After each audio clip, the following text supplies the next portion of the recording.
नमस्कार, मैं निधि रतन, आप देख रहे हैं नेशनल दस्तक। ये फोटो देख रहे हैं आप, ये फोटो काफी दिन से वायरल हो रहा है।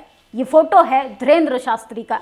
ये दावा करते हैं ये सनातन धर्म के एकमात्र रक्षक हैं, ऐसा ही दावा करते हैं, मैं नहीं कह रही हूँ। इनकी लगातार वीडियो वायरल हो रही है। आप तमाम चैनल्स अगर खोलेंगे तो बाबा नजर आएंगे, आपको धीरेंद्र शास्त्री नजर आएंगे जो बागेश्वर धाम में रहते हैं, जो बागेश्वर धाम के संचालक है, कथावाचक हैं।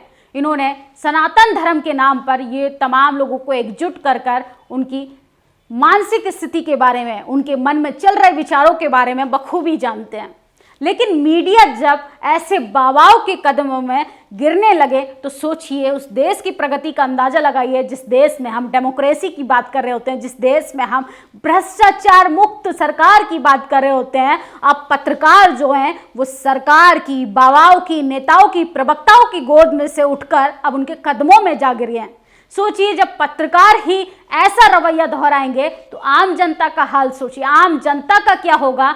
तमाम टीवी चैनल्स को जब जागरूकता पे बात करनी चाहिए, सोशल अवेयरनेस पे बात करनी चाहिए, सामाजिक कुरीतियों पे बात करनी चाहिए, तो उसी समय में हमारे देश के टीवी चैनल्स बाबा का गुणगान कर रहे हैं, बाबा को बचाने की कोशिश कर रहे हैं।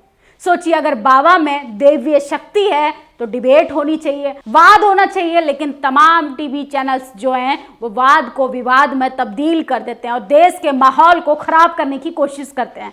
उससे पहले पठान मुद्दा ले आए थे कि शाहरुख खान का बायकॉट करना चाहिए। Director Hindu, producer Hindu, actor उसमें जो है वो सवर्ण महिला दीपिका पादुकोण, लेकिन बायकॉट किसका करेंगे? शाहरुख खान का, क्योंकि वो मुस्लिम कम्युनिटी से आते हैं, उनके नाम के पीछे खान है। इस देश की जनता को मानसिक गुलामी की तरफ धकेला जा रहा है और आप लोग ताली थाली बजाकर खुश हो रहे हैं कि देश को हिंदू राष्ट्र बनाया जा रहा है, देश को विश्व स्तर पर विश्व गुरु बनाया जा रहा है। लेकिन बाबा में अगर वाकई शक्ति है, मेरे कुछ सवाल हैं बाबा से, धीरेंद्र शास्त्री जी से। मैं महाराज जी की खुद फैन हो जाऊंगी, मैं उनके बागेश्वर धाम आके उनके कदमों में खुद गिर जाऊंगी अगर वो मेरे कुछ सवालों का जवाब दे दें। पुलवामा अटैक किसने करवाया? गोधरा कांड किसने करवाया? क्योंकि बीबीसी तो फ्लॉप हो चुका है। हमारी मोदी सरकार ने बीबीसी की डॉक्यूमेंट्री उन्होंने जारी की गोधरा कांड पर, उसको बैन कर दिया है ताकि गोधरा की असलियत हमारे सामने ना आ जाए। भारत की और सरकार की छवि धूमिल की जा रही है, ऐसा तमाम भारतीय जनता पार्टी के लोग कह रहे हैं और टीवी चैनल्स में बैठे भारतीय जनता पार्टी के स्पोक पर्सन कह रहे हैं।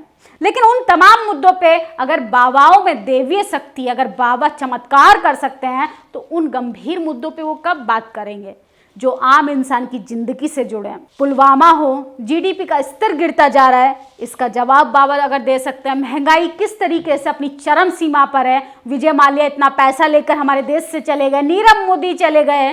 सोचिए किस तरीके से उन गंभीर मुद्दों पे अगर बाबा को वाकई में बात करनी चाहिए, लेकिन सनातन धर्म की आड़ में ये क्या कर रहे हैं? भड़काऊ बयानबाजी कर रहे हैं। सोचिए, पत्रकार को कह रहे हैं कि हम एक बार जवाब देंगे, अगर इसके बाद भी आपने जवाब पूछा तो हम आपको नंगा कर देंगे।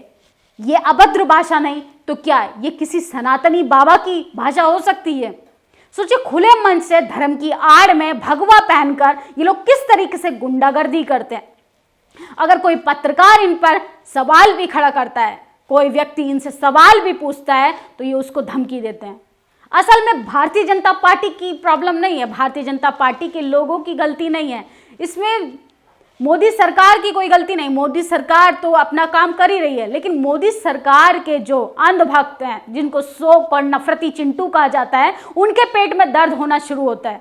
अरे भाई, हम बात कर रहे हैं धीरेंद्र शास्त्री से, हम बात कर रहे हैं मोदी सरकार से, लेकिन मिर्ची किसको लगती है? भक्तों को।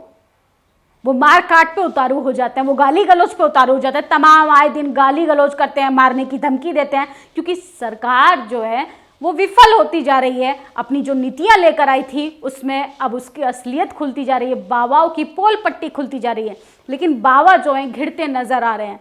सोचिए, अगर बाबा में चमत्कार होता तो वो नागपुर से नहीं भागते, वो मीडिया का सहारा नहीं लेते, वो उस डिबेट को सामना करते, उस डिबेट का सामना करते और वो अपने आप को साबित करते कि बाबा वाकई में सनातनी हितैषी हैं कि नहीं। उन तमाम मैं बाबाओं से, आचार्यों से, शंकराचार्यों से अनुरोध करूंगी कि ऐसे बाबाओं को आप खुलकर जवाब दीजिए जो धर्म की आड़ में धर्म को बदनाम कर रहे हैं। पिछले कुछ सालों में जो राम की छवि थी उसको किस तरीके से धूमिल किया भारतीय जनता पार्टी ने, ये गंभीरता का विषय है कि आपका धर्म भी अब खतरे में है। पिछले 8 सालों में धर्म वाकई में खतरे में है, क्योंकि जिन लोगों को धर्म का ज्ञान नहीं वो लोग धर्म पे वाद विवाद कर रहे हैं, कथावाचक बन के बैठे हैं और मीडिया का सहारा लेके गुंडागर्दी करते हैं, खुले मंचों से बहुसंख्यक लोगों को सिर्फ बेवकूफ बनाते हैं। सोचिए जोशी मठ में क्या हो रहा है, जोशी मठ में दरारें क्यों आ रही हैं। तमाम लोग अपना घर से पलायन करने को मजबूर हो रहे हैं, घर छोड़ने को मजबूर हो रहे हैं, और ऐसे पे बाबा क्या कर रहे हैं, बाबा सिर्फ मन की बातें जान रहे हैं। अरे असली बातें कब जानेंगे, जो आम इंसान की जिंदगी से जुड़े। जोशी मठ के लोग, उनके आंसू को महसूस कीजिए। धीरेन्द्र शास्त्री जी, शायद आप कोई भविष्यवाणी कर दे, शायद कोई चमत्कार कर दें। इस देश की जो स्थिति है वो गर्त में जाती जा रही है, आप उस पर बात कीजिए। हमारे देश में चीन घुसता जा रहा है, उस पर कोई बात नहीं करेगा, उस पर कोई बहस नहीं करेगा। बाबा से उन गंभीर विषयों पर बात होनी चाहिए।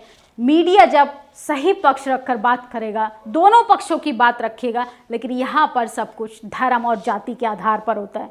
सोचिए, पत्रकार भी सवर्ण जाति से, बाबा भी सवर्ण जाति से, और दोनों का काम किया है, एक माइक के जरिए कर्मकांड फैलाना है और एक मंत्रों के और कथा के रूप में आम जनता को भटकाने की कोशिश करते हैं। अगर बाबा में शक्ति है तो वो बताए हिमाचल में बीजेपी की हार क्यों हुई, वो बताए कि ईवीएम में गड़बड़ी है कि नहीं है। तो ये कुछ सवाल थे जो धीरेन्द्र शास्त्री से मुझे पूछना है, और ये मैटर मेरा और धीरेन्द्र शास्त्री का है, लेकिन इस पर कुछ नफरती चिंटुओं की भावना आहत हो जाएगी, क्योंकि किसी के पास जब करने के लिए कुछ नहीं होता तो भावना आहत कर लेते हैं। उनको पता ही नहीं है, कट्टर अंधभक्तों को पता ही नहीं कि उनके अधिकारों को ख़त्म किया जा रहा है, उनके अधिकारों का हनन हो रहा है। उनको रोटी कपड़ा मकान चाहिए, शिक्षा चाहिए, स्वास्थ्य चाहिए, लेकिन उनको क्या करना है, उनको धर्म बचाना है, वो धर्म जो सिर्फ हिंसा पैदा करता है। आप सनातन धर्म की बात करते हैं, सनातन धर्म का डंका बजाते हैं। अरे सनातन धर्म में तो इंसान को प्यार से रखा जाता था, मानवता को ऊपर रखा जाता था। सोचिए, मर्यादा पुरुषोत्तम की छवि थी राम की, लेकिन पिछले 8 सालों में जो राम को दर्शाया गया वो काफ़ी ज़्यादा सोचने वाली बात है कि हमारा धर्म, हमारे बच्चे का भविष्य, हमारी शिक्षा, हमारा स्वास्थ्य, इस देश का गौरव, सब कुछ हमने ताक पर रखकर सिर्फ कुछ नफरती चिंटुओं की बातों में आकर हम अपने पड़ोसी से सिर्फ नफरत करते हैं। ये सोचने वाली बात है। शुक्रिया। नेशनल दस्तक की आपसे गुजारिश है कि अगर इसको बचाना चाहते हैं तो नेशनल दस्तक को सब्सक्राइब करने के लिए रेड कलर के सब्सक्राइब बटन को दबाएं, फिर बेल आइकन की घंटी दबाएं। नेशनल दस्तक को बचाने के लिए बहुत जरूरी है कि हर खबर को शेयर करें, लाइक करें, कमेंट जरूर करें।